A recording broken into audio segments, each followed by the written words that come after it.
perkenalkan, nama saya Tika. Saya akan memberikan materi pembelajaran sejarah berupa berpikir sejarah secara diakronik.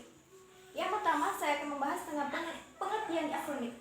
Diakronik, suatu metode atau cara mempelajari sejarah dengan melintasi, melampaui, dan menjelajahi waktu, sehingga bisa menguraikan peristiwa sejarah secara detail. Diakronik biasa disamakan dengan kronologis. Kronologis di sini merupakan suatu kejadian peristiwa yang terjadi secara berurutan pada saat terjadinya peristiwa. Kemudian lanjut ke ciri-ciri diakronik. Ciri-ciri diakronik itu, dalam berpikir diakronik ada 4 ciri. Yang pertama itu bersifat dinamis, biasanya digunakan dalam ilmu sejarah. Cakupan kajiannya sangat luas.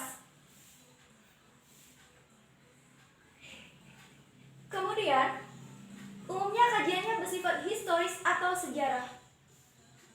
Yang ketiga, kita lanjut ke berpikir diakronik dalam mempelajari ilmu sejarah.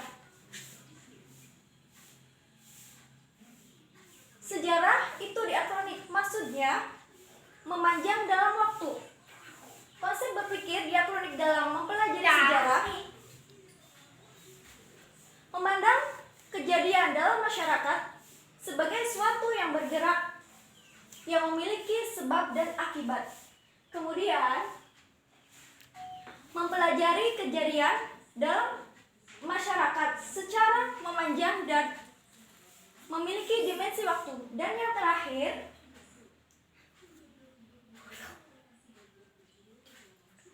dapat menguraikan proses perubahan peristiwa yang terus terjadi dari waktu ke waktu. Sejarah akan membicarakan satu peristiwa dan tempat tertentu. Yang keempat itu contoh dari diakronik. Biasanya contoh diakronik itu terjadinya suatu peristiwa yang terjadi di Indonesia, seperti kronologi peristiwa Ambarawa yang terjadi pada tahun 1900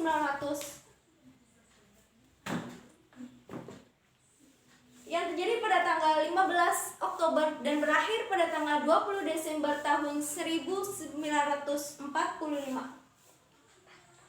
Peristiwa yang terjadi adanya tembak-menembak antara kekuatan perjuangan Indonesia dengan sekutu. Sekutu yang diboncengi Nica mengalami kemunduran dan Indonesia berhasil merebut Ambarawa. Peristiwa Perang Padri terjadi pada tahun 1821 dan berakhir pada tahun 1837.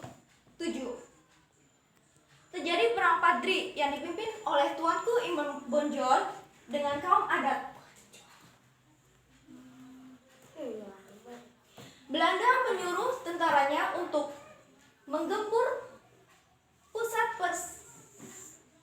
pusat kekuatan Padri di Bonjol. Kemudian Tuanku Imam Bonjol tertangkap dan diaksikan hingga wafatnya. Yang terakhir itu Perang Diponegoro. Terjadi pada tahun 1825 dan berakhir pada tahun 1837.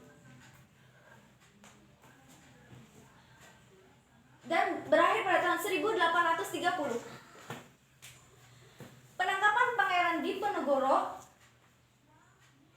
dilakukan oleh kolonial Belanda. Kolonial Belanda berencana membangun jalan untuk sarana transportasi dan militer. Yang terakhir, tujuan diakronik. Tujuan diakronik mengajarkan kita untuk berpikir secara kronologis, secara teratur, dan secara berurutan untuk mempelajari peristiwa sejarah yang sesuai dengan peristiwa dalam sejarah tersebut. Sama halnya seperti saat masa-masa